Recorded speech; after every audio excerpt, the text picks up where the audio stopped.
Morning mga kadiskarte, touchdown tayo dito sa Angono. Ayan, iyon ulit yung client natin. Nakita daw ni Bossy yung ginawa natin dun sa group na pinost natin ng 9 inches. So ito papalitan din natin kasi tingnan nyo naman.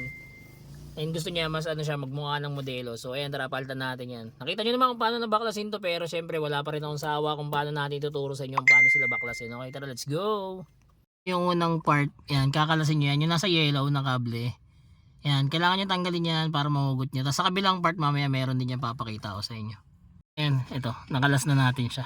Yan. So tayo sa kabilang part naman, doon sa glove box. So ayan, dito tayo sa kabila naman sa glove box compartment. Ito yung isang kakalasin nyo, ayan.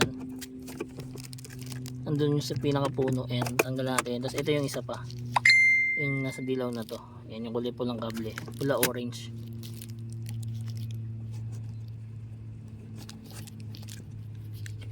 Ayan. And then after nyan, pag nakalas nyo na ito, may sikwatan to sa ilalim. Ayan. May gatla yan. Ayan. So para mahugot nyo yung pinaka stereo. Yung mga frame, yung pinaka frame yan. Ayan, nasikwatan natin siya. Ayan.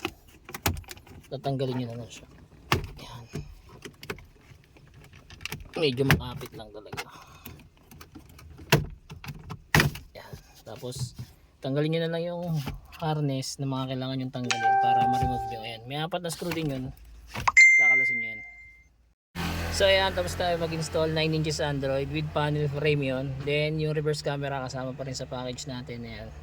Kahit saang part nyo siya tignan, malinaw yan mga bossing. Kasi IPS screen na yung gamit natin. Ayan. Hindi siya yung pag sa gilid nyo tinignan malabo. Tapos ito yung radio station. Ayan. Ayan. Tapos pwede ka na rito mag-Waze, Netflix, YouTube, Google Maps. Ito, ayan. May Apple CarPlay na nga rin pala to. Ito yun. So mga gusto po mag-avail, drop message lang.